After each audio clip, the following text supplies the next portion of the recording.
مجھے پتا ہے میں نے کیا کہنا ہے. میری عمر گزر گئی ہے, 10 سال میرے اس پارلیمنٹ میں گزر گئے ہیں. واللہ میں نے یہاں لڑائی دیکھی ہے. ایسے لگتا ہے جیسے ہم گھروں سے یہاں لڑنے کے لیے آتے ہیں, جیسے یہ کیمراز بند ہوتے ہیں پھر آپس میں چائے پیتے ہیں. یہ منافقت نہیں ہے. ایک دوسرے کی شادیوں میں جاتے ہو, ایک دوسرے سے ملتے ملاتے ہو, اکٹھے جا کے عمرے کرتے ہو, لیکن جب قوم کی بات آتی ہے پھر آپس میں لڑتے ہو. کس کو دکھانے کے لیے؟ اللہ کو راضی کرو یار. عزت ذلت عمران خان, نواز شریف یا زرداری کے ہاتھ میں نہیں ہے. عزت و ذلتوں کا مالک وہ ہے جس کے 100 نام اوپر لکھے ہوئے. آج وہ بات کرو جو خدا لگتی بات ہو, جو حق لگتی بات ہو. ایبٹ آباد ڈویژن میں جناب چیئرمین صاحب, میں ایک ایک شہید کے گھر گیا ہوں. یہاں چھوٹا بھائی ادھر بیٹھا ہوا تھا, عطا تارڑ صاحب اس وقت نہیں ہے. میں ان کو کہتا ہوں, عطا بھائی میں آپ کو ہاتھ سے پکڑ کے میری گاڑی میں, اس میں میرا اپنا ذاتی پیٹرول ہے, میرے ساتھ چلیں. کم از کم جن شہیدوں کو میں جانتا ہوں ان کے قبروں پہ میرے ساتھ جائیں. اور میرا آپ سے وعدہ ہے, رینجر کا شہید آپ کا نہیں میرا بھی شہید ہے, اکٹھے رینجرز کی شہادتوں اور دعاؤں پہ بھی جائیں گے. لیکن ایبٹ آباد ڈویژن نتھیا گلی کے ٹاپ میں ایک پہاڑی کے سرے پہ ایک نوجوان مبین ملک کی جو شہید ہوا ہے یہاں, اور اس کی جو گولی باڈی پہ لگی ہے وہ آر پار نہیں گئی, اس میں ایک بولٹ وونڈ ہے. اور یہاں لائرز بیٹھے ہیں, مروت بیٹھا ہے پیچھے, مروت صاحب بیٹھے ہیں, آپ بھی لا کے اسٹوڈنٹ ہیں. جب باڈی سے گولی آر پار نہیں جاتی اس کا کیا مطلب ہے؟ اس کا مطلب ہے کہ اٹس اے سنائپر شاٹ. اس کی چھوٹی بچی آیت نور, یقین کریں بہت خوبصورت فرشتے جیسی چھوٹی سی بچی اس کے باپ کے ہاتھ میں تھی, اور اس کی قبر پہ میں بیٹھا اور اس کے باپ کی خالی آنکھیں, کیونکہ اس کا بیٹا یہاں شل پمپ پہ مزدور تھا. کیا گناہ کیا تھا اس نے؟ وہ بھی تو کسی کا بلاول تھا, وہ بھی تو کسی کا قاسم یا سلیمان تھا یا حمزہ تھا. ایبٹ آباد کا عبد القادر, اس کا چھوٹا بیٹا حزب اللہ, رات کے اندھیرے میں جب آگ ہم نے جلائی ان کے گھر میں بیٹھنے کی جگہ نہیں ہے. ایبٹ آباد کی سردی کا آپ کو پتا ہے, کھلے آسمان تلے آگ جلا کے ہمارے ساتھ وہ بیٹھے ہوئے تھے. اس کا چھوٹا بچہ حزب اللہ جو مدرسے اور اسکول میں پڑھتا ہے سوال کرتا ہے کہ میرا باپ کیوں مرا؟ آرمی پبلک اسکول میں تو دہشت گرد آئے تھے, یہاں کون آیا تھا میرے بھائی؟ یہاں کون آیا تھا؟ پارلیمنٹ کے سامنے لا الہ الا اللہ محمد الرسول اللہ کے سامنے یہاں گولیاں چل رہی تھی, یہاں میں کہا جاتا نہیں مارا تو کس نے مارا؟ Forget about this point that they were the workers of Pakistan, Tehreek Insaf, they were Pakistanis, and according to the Constitution of Pakistan, Article 9. Article 9, اور میں اپریشیٹ کرتا ہوں آج رانا ثناء اللہ نے, رانا صاحب نے اچھی بات کی ہے کہ دونوں طرف جو شہید ہوئے ہیں ان سب کے لیے انا للہ و انا الیہ راجعون پڑھنی چاہیے. میں پڑھ چکا ہوں. یہ دونوں طرف کے نہیں ہیں, یہ ایک طرف کے ہیں. کاش ہم سمجھ پائیں, حضور صلی اللہ علیہ وآلہ وسلم کی حدیث کا مفہوم ہے کہ وقت تم پہ ایسا آئے گا کہ مارنے والا بھی مسلمان اور مرنے والا بھی مسلمان.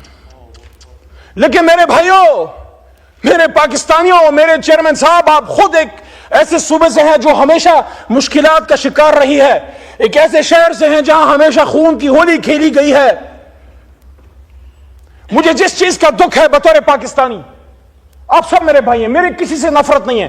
وہاں جس سیٹ پہ عطا تارڑ بیٹھے ہیں, وہاں میں نے جب 9 اپریل کی رات سپیچ کی تھی, آپ ادھر 170 بیٹھے ہوئے تھے. مجھ سے اکثر پوچھا جاتا ہے تمہیں ڈر نہیں لگ رہا تھا اس رات؟ تم اکیلے تھے اور یہ 170 تھے. میں نے کہا میں ان کو دشمن نہیں, صرف ایک سیاسی مخالف سمجھتا ہوں, مجھے ان سے کوئی ڈر نہیں تھا. لیکن مجھے جس چیز کا دکھ ہے وہ یہ ہے کہ جو یہاں ڈی چوک پہ شہید ہوئے ہیں آغا صاحب, ان کی نہ صرف جان گئی ہے بلکہ ان کا مان بھی ٹوٹا ہے. میں دل کے درد سے یہ کہہ رہا ہوں, ان کو یہ پتا تھا کہ گرفتار ہو جائیں گے, آنسو گیس چل سکتی ہے, لاٹھی چل سکتی ہے, ہاتھ پیر ٹوٹ سکتے ہیں, لیکن جو گولی ہم نے ان کو ہندوستان پہ چلانے کے لیے دی ہے وہ میرے سینے سے آر پار کبھی نہیں ہوگی, کبھی نہیں ہوگی, کبھی نہیں ہوگی. یہ گولی تو ان لوگوں کے لیے ہم نے تمہیں دی ہے کہ جو لوگ سری نگر میں مسلمانوں کا خون بہاتے ہیں, یہ گولی پاکستانیوں پہ چلانے کے لیے نہیں, یہ گولی پاکستان اور اسلام کے دشمنوں پہ چلانے کے لیے ہے. اور آج ہم سے بات کی جاتی ہے کہ بتاؤ, ہمارے پشتوں میں کہتے ہیں مرم شمو پڑھم شم, مار بھی دیا اور میں ہی گناہگار. مغل نیم چی غمونو تا بجارم, مروت سے تو پہ پوئے گی, مغل نیم چی زخمونو تا بجارم, خپل انتحاب خپل انتقام پپر حرود کران غارم, زپختن چی لگ دمشم لگ سمشم د زری زری حساب بدر نه غواړم. وقل جاء الحق وزهق الباطل ان الباطل كان زهوقا. مذاکرات نکل آئے گا عمران خان بھی انشاءاللہ 500 دنوں سے کھڑا ہے. ہم مذاکرات کی بھیک نہیں مانگتے. اگر تم سمجھتے ہو کہ اس کو اندر رکھ کے ملک چلا سکتے ہو چلا کے دیکھ لو. ہم ایک مطالبہ کرتے ہیں, ڈی چوک کے خون کا انصاف چاہیے, ہمیں اور کچھ نہیں چاہیے. مجھے بھی ساتھ عمران خان کے اندر ڈال دو. 78 دنوں تک رہا ہوں میں. خواجہ صاحب نے کہا نا, میں اس بات سے ایگری کرتا ہوں. خواجہ آصف نے کہا کہ عزت سے جیل گزارنی چاہیے. 78 دن تک رہا ہوں. ایک ایسے آدمی کا پوتا ہوں جس نے پاکستان بنایا تھا اس آدمی کے ساتھ. جیل کا دکھ نہیں. جس کوٹلی میں 6x8 میں ممتاز قادری کو آپ نے رکھا اس میں رہا. دیکھیں خدا لگتی بات کریں, یہ پاکستان مغربی پاکستان والوں نے نہیں, مشرقی پاکستان والوں نے بنایا تھا, بنگالیوں نے بنایا تھا. ہم ان کو سیکنڈ درجے کے سٹیزن سمجھتے تھے. ہم ان سے بات کرنا توہین سمجھتے تھے. ہم سمجھتے ہیں یہ لڑ نہیں سکتے. ہم سمجھتے ہیں سول سروس نہیں چلا سکتے. وہ جیت گیا, ہم نے اس کو حکومت دے دیتے. حکومت کیا ہو جاتا. ہاں غیر ملکی سازشیں ہوئیں. جب 16 دسمبر 2014 ہو رہا تھا, جناب راجہ اشرف صاحب سابق وزیر اعظم, آپ بھی ذمہ دار ہوتے پڑے, آپ کے دل میں بھی درد ہے ملک کا. اس واقعے سے چند دن پہلے انڈین سیکورٹی ایڈوائزر اجیت دوال نے آن ریکارڈ کہا تھا ہم اس پاکستان کو سبق سکھائیں گے, ہم ان کو تکلیف دیں گے. شہریار بھائی بیٹھے انٹیریئر منسٹری چلائی, ان کو ان چیزوں کا پتہ ہے. کیا ہمیں وہ دکھ وہ درد محسوس ہوتا؟ ہاں آنکھوں سے آنسو چلے جاتے ہیں. لیکن وہ مائیں کہتی ہیں ہمارے بچوں کو شہید مت کہو. ہم نے ان کو اسکول شہادت کے لیے نہیں, ان کو اسکول کے بیگ پیچھے باندھ کے بھیجا تھا. انہوں نے انجینئر بننا تھا, انہوں نے ڈاکٹر بننا تھا, انہوں نے آپ کی کرسی پہ بیٹھنا تھا. جناب چیئرمین صاحب, ان کو اس چھوٹی سی عمر میں معصوم شہیدوں کو, یہ صرف ایک شہادت نہیں ہے. اگر ہم اس کو سمجھیں, غیرت ہے بڑی چیز جہان تگدوں میں. چیئرمین صاحب, غیرت ہے بڑی چیز جہان تگدوں میں, پہناتی ہے درویش کو تاج سر دارا. یہ ہندوستان نے ہمارے منہ پہ تھپڑ مارا تھا کہ تمہارے گھر میں گھس کے تمہارے بچوں کو شہید کر سکتے ہیں, آدھا ملک بھی توڑ سکتے ہیں, شہید بھی کر سکتے ہیں, اور تم لگے رہو آپس میں ایک دوسرے کے کپڑے اتارنے. تو کر the long story short, hybrid کی بات ہوتی ہے. چلیں اس پہ ایک بات کر کے پھر اسی مذاکرات والی بات پہ آتے ہیں. بڑی ہائیبرڈ کی بات ہوتی ہے, وہ میں نے ادھر سے شروع کی تھی بے نظیر صاحبہ کے پاکستان آنے کے. میں نہیں کہتا کہ ہم 100% کوئی ایسی, میں کہتا ہوں کہ آسمان سے فرشتے ہیں, ہم سے غلطی نہیں ہوئی. لیکن ہم نے اگر غلطی کی ہے تو 2011 کے بعد کی ہوگی. جناب رانا ثناء اللہ صاحب 30 اکتوبر کے بعد شاید کی ہو. 1988 میں جب بے نظیر وزیر اعظم بن رہی تھی, آپ مجھے بتائیں اس کے 2 سال بلکہ 18 مہینے ٹو بی ویری ایگزیکٹ, وہ ہائیبرڈ رجیم نہیں تھی کیا؟ آئی جی آئی جب بنی ہائیبرڈ رجیم نہیں تھی کیا؟ حمید گل صاحب از آن ریکارڈ کہ اس میں جب اسامہ بن لادن کا پیسہ استعمال ہوا بے نظیر کے خلاف, کیا وہ ہائیبرڈ رجیم نہیں تھی کیا؟ یہ آج کی کہانی تو نہیں, 100 برسوں کی داستان ہے جناب چیئرمین صاحب. 3-4 چیزوں کا بڑا دکھ ہے مجھے. میں کبھی پیپل پارٹی کا ورکر سپورٹر نہیں رہا. آج بھی میں کہتا ہوں مجھے بڑا عجیب لگتا ہے, صدر آپ کا بیٹھا ہے, چیئرمین سینٹ آپ کا بیٹھا ہے, چاروں گورنر آپ کے بیٹھے ہیں, 16 مہینے آپ ادھر اقتدار میں بیٹھے رہے, آج بھی آپ ان سیٹوں پہ ہیں, آج بھی آپ رونا روتے ہیں. آ جائیں ادھر ہمارے ساتھ اور ایک جنون اپوزیشن کرتے ہیں. وہ کہتے ہیں تو ادھر ادھر کی نہ بات کر, یہ بتا کہ قافلہ کیوں لوٹا. تیری رہزنی کا گلہ نہیں, تیری رہبری کا سوال ہے. میرے چیئرمین صاحب, ہم معاملات کو سلجھانے والے لوگ ہیں. میں جس علاقے سے ہوں, بچپن میں لوری میں ہمیں بندوق اور تلوار سکھائی جاتی ہے. زخشال ترا پلاس کفن پغاڑ برا پاسم کہ خبر شم چ پختون دچا غلام شو. میں خوشحال خان خٹک قبر سے ہاتھ میں تلوار اور کفن پہنے نکل آؤں گا اگر مجھے یہ پتہ لگا کہ پختون یا مسلمان کسی کا غلام بن گیا. لیکن ہم آپس میں لڑ کے جیت بھی گئے تو کس سے جیتیں گے؟ لاش تو پاکستانی کی گری ہے نا. اگر ادھر انیس ستی کی گری ہے اسلام آباد میں سب جگہوں پہ گیا ہوں. وہ اپنی ماں کو یہ کہہ کے گیا تھا چیئرمین صاحب کہ میرے لیے دعا کرنا, میں اپنے لیڈر کو آزاد کرنے نکلا ہوں. آپ کے بھی لیڈر کے لیے لوگوں نے اپنے آپ پہ آگ لگائی تھی, خودکشیاں کی تھی جناب, ہاں کہ خودکشی اسلام میں حرام ہے. لیکن میرے بھی لیڈر کے لیے مرتے وقت انہوں نے خون سے قیدی نمبر 804 لکھا ہے. Look at the commitment of the level of the workers of Pakistan Tehreek Insaf. Imran Khan کو کسی نے اکیلا نہیں چھوڑا. میاں صاحب کا گرا اپنی جگہ درست ہے جب میاں صاحب نے فرمایا کہ ان کو کہا جاتا تھا کہ قدم بڑھاؤ میاں صاحب ہم تمہارے ساتھ ہیں, لیکن جب مشرف کا آہنی ہتھوڑا چلا, ظلم ہوا, ایمرجنسی قائم ہوئی, میاں صاحب نے دیکھا تو محدود چند لوگ تھے, ایک جاوید ہاشمی تھا, اس کو بھی پھر آپ نے پراپرلی اون نہیں کیا.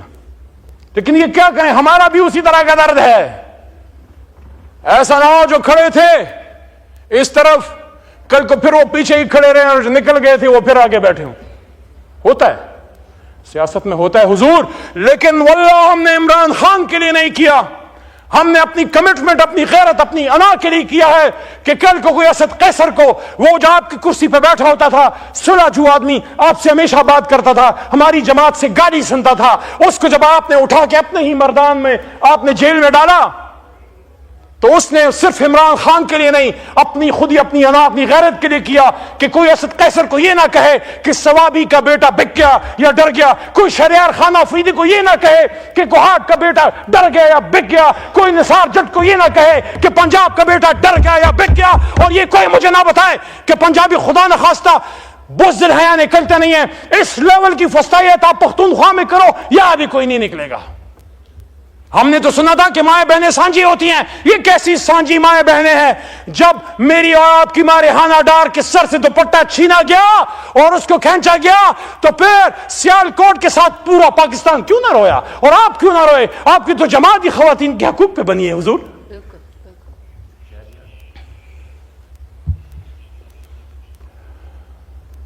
22 نومبر آخر میں آتا ہوں, مذاکرات. 16 فروری کو میں, عامر ڈوگر چیف ویب صاحب اور ہمارے ساتھ سردار لطیف کھوسا صاحب آج نہیں ہیں ایوان میں, ہم 3 لوگ عمران خان سے ملنے گئے. یہ بات بڑی اہم ہے. میں گورنمنٹ بینچز جو مجھے سن رہے ہیں, صاحب الرائے لوگ, بوٹ والے نہیں قلم والے, سب سے مخاطب ہوں. چلے بوٹ والی بھی ڈال دیں, سب سے مخاطب ہوں. 16 فروری کو الیکشن ہوئے صرف 1 ہفتہ ہو چکا تھا. میں, عامر ڈوگر اور سردار لطیف کھوسا عمران خان صاحب سے ملنے گئے. میرے ذہن میں یہ چیزیں چل رہی تھیں. مجھے اس سے کوئی غرض نہیں ہے کہ اس کرسی پہ کون بیٹھتا ہے, مجھے اس سے غرض ہے کہ ملک آگے چلے. اس وقت آپ کی حکومت نہیں بنی تھی, ابھی اس کا فیصلہ نہیں ہوا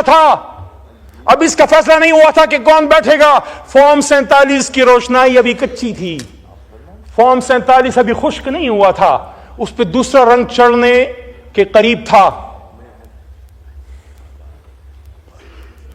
خان صاحب سے میں نے پوچھا کہ خان صاحب, آپ نے پچھلے سال 2022 رمضان میں زمان پارک میں آپ سے ایک میڈیا پرسن نے پوچھا کیا فتح مکہ کی بات کرتے ہیں, کیا آپ آج بھی فتح مکہ ماڈل پہ کھڑے ہیں؟ میں نے جب یہ بات کی تو کیا اپنے کیا پرائے سارے میرے پیچھے پڑ گئے.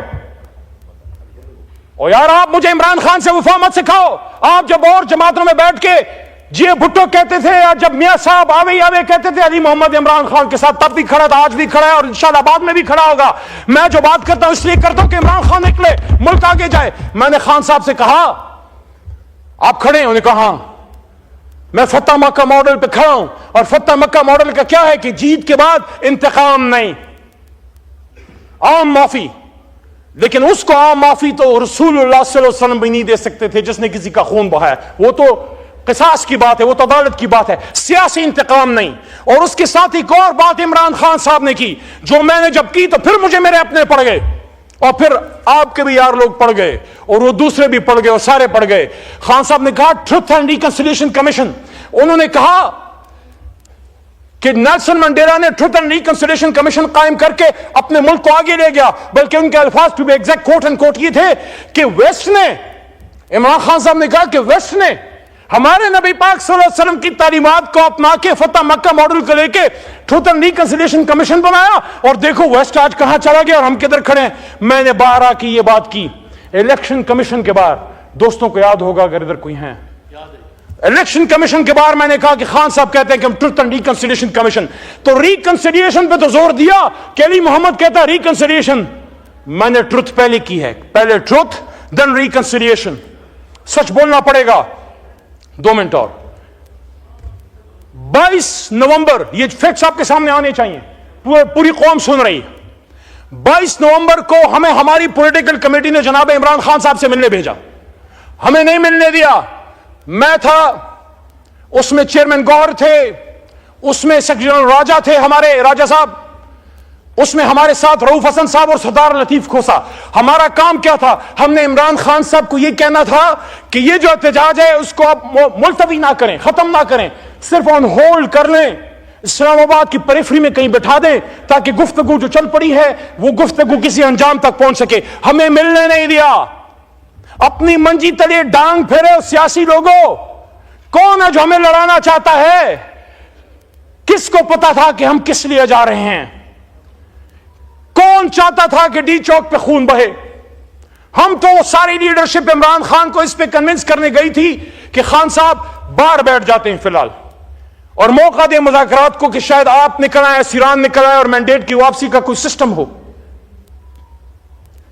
بڑا میرے پہ سوال ہوتا ہے تم کدھر تھے؟ 25 کو میں اڈیالہ کے قریب روڈوں پہ تھا, ایک نامعلوم گاڑی میں جو میری اپنی ذاتی ہے, ایک ڈرائیور کے ساتھ پولیس کے نرغوں میں سے پیچھے بیٹھے میں نکل رہا تھا. اس دن مجھے کالی شیشوں کی گاڑی کا ذرا افادیت کا اندازہ ہوا. پولیس والوں کے بیچ میں سے پہنچ کے میں اڈیالہ پہنچا. یہاں رانا صاحب نے کہا نا کہ اجازت دی گئی تھی. رانا صاحب علی کو اجازت نہیں ملتی, کیونکہ کسی کو پتا ہے کہ علی جو ہے معاملات کو ٹھیک کرنا چاہتا ہے, اپنے لیڈر کو بغیر لڑے بغیر خون بہائے نکلوانا چاہتا ہے. اس دن گوہر صاحب کو بھیجا گیا اندر, سیف صاحب کو بھیجا گیا اندر. علی محمد پھر بھی 2 گھنٹے اڈیالہ کے باہر بیٹھا رہا, اور اس کے بعد 5-6 دفعہ میں گیا ہوں, مجھے نہیں ملنے دیا جاتا, کیونکہ ہم چاہتے ہیں یہ خون بہنا بند ہو, یہ لڑائی مار کٹائی بند ہو, آپ بات کریں اور نکلے اس جنجال سے, اس مصیبت سے. عمران خان بھی سیوان میں آئے, میاں نواز شریف بھی آئے. اور اب آخری بات کی طرف آتا ہوں. دیکھیں, ہم سکول گوئنگ تھے جب میاں صاحب وزیر خزانہ تھے. بلاول صاحب اپنی ماں کی گود میں جیل کے آگے بیٹھے رہتے تھے. نسل جوان ہو گیا, آج بلاول کی خود شادی کی عمر ہے, اس کی ماشاءاللہ جو سسٹر ہیں ان کی ماشاءاللہ اب بچے ہیں. اتنا وقت گزر گیا بیچ میں. میاں صاحب کی اپنی بیٹی وزیر اعلیٰ بن گئی, عمران خان صاحب وزیر اعظم بن گئے, ایک نسل جوان ہو گئی, دوسری شادی کی عمر تک پہنچ گئی. لیکن پاکستان میں میوزیکل چیئر ختم نہیں ہوا, لڑائیاں ختم نہیں ہوئی, آپ کی ہائیبرڈ رجیم ختم نہیں ہوئی. آپ کی لوگوں کو یہ ایک فیصلہ کر لو کہ پاکستان کو چلانا ہے تو پارلیمنٹ سے چلانا ہے. راول پنڈی اگر جانا ہے تو صرف کسی کی دعا یا تقریب میں جائیں, کسی سے اشارے نہ لیں, اپنے اللہ سے اشارے لیں, اپنے اللہ کے حکم پہ آئیں, عوام کی طاقت سے آئیں, عوام کی ووٹ سے آئیں, اور ان کو بھی بتائیں جب تک آپ اپنے آخری بات آپ اپنے آئینی رول میں ہوں گے, جب تک آپ اپنے آئینی رول میں ہوں گے, جب تک آپ بارڈرز کی حفاظت کرتے ہیں, جب تک آپ ہندوستانی سانپوں کو کچلتے ہیں, ہم آپ کو اپنے سر پہ بٹھاتے ہیں. لیکن جب آپ ہمارے اپنے ملک میں ہمارے بچوں کے سر کچلے جاتے ہیں, پھر ہمیں دکھ ہوتا ہے, پھر ہمیں تکلیف ہوتی ہے, اور پھر ہم سوال کرتے ہیں. اور جب سوال کرتے ہیں تو اپنی شہر مردان میں پھر آرمی ایکٹ اور سیکرٹ ایکٹ اور اینٹی ٹیررزم ایکٹ, اور کیا صرف ہم پہ لگے, آپ پہ نہیں لگے. تو جناب 70 سال کی ہو گئی یہ لیڈرشپ, عزتیں بھی دیکھ لیں, جیلیں بھی دیکھ لیں, ملک سے دربدر ہونا بھی دیکھ لیا. 70 کے بعد یا 60 کے بعد تو پھر اللہ ہی یاد آتا ہے. میاں صاحب اس 70+, زرداری صاحب اس 70+, عمران خان صاحب اس 70+, اور مولانا فضل الرحمان صاحب بھی 70 کے قریب ہوں گے شاید.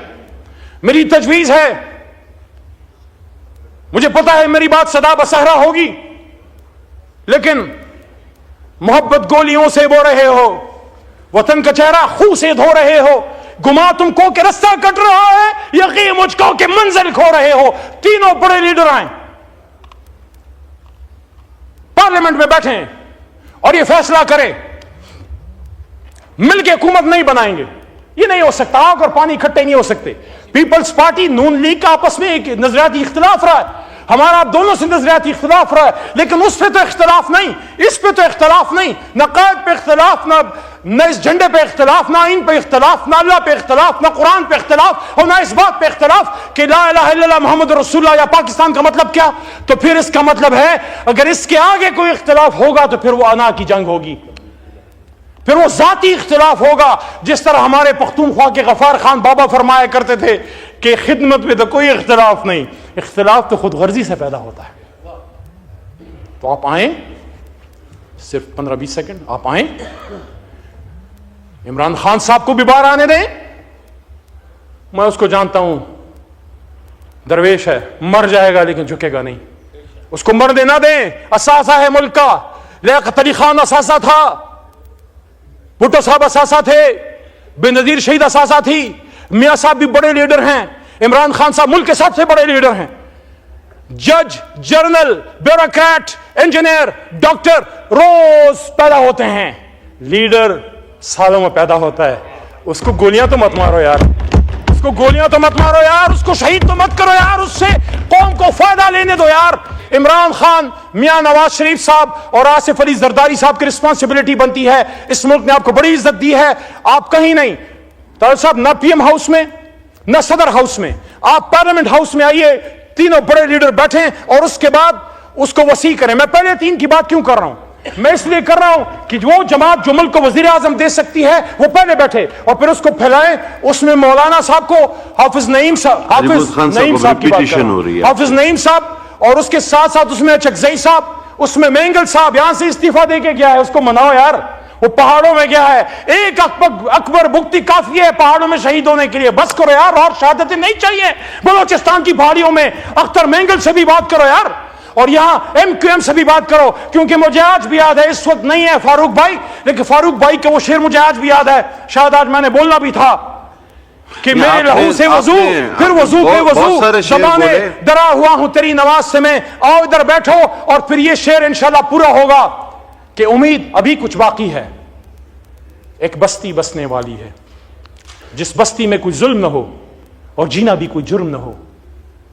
امید ہے ایسی بستی کی جناب چیئرمین صاحب، جلدی نہیں، امید ہے ایسی بستی کی جہاں ظلم کا کاروبار نہ ہو، جہاں جینا بھی آزار نہ ہو۔ امید ہے ایسی بستی کی جہاں روٹی زہر سے سستی ہو۔ جناب قادر پٹیل صاحب، چیئرمین صاحب، کاش یہ بستی کاش تمہاری ہو، یہ بستی کاش ہماری ہو۔ پاکستان زندہ باد، عمران خان پائندہ باد۔ آپ نے ماشاءاللہ بہت سارے اشعار گئے، سارے درست تھے، ایک کی تصحیح میں کر دوں گا، وہ تھوڑا سا ٹھیک نہیں تھا، وہ تھا کہ دیوار کیا گری میرے کچے مکان کی، لوگوں نے میرے صحن سے رستے بنا دی۔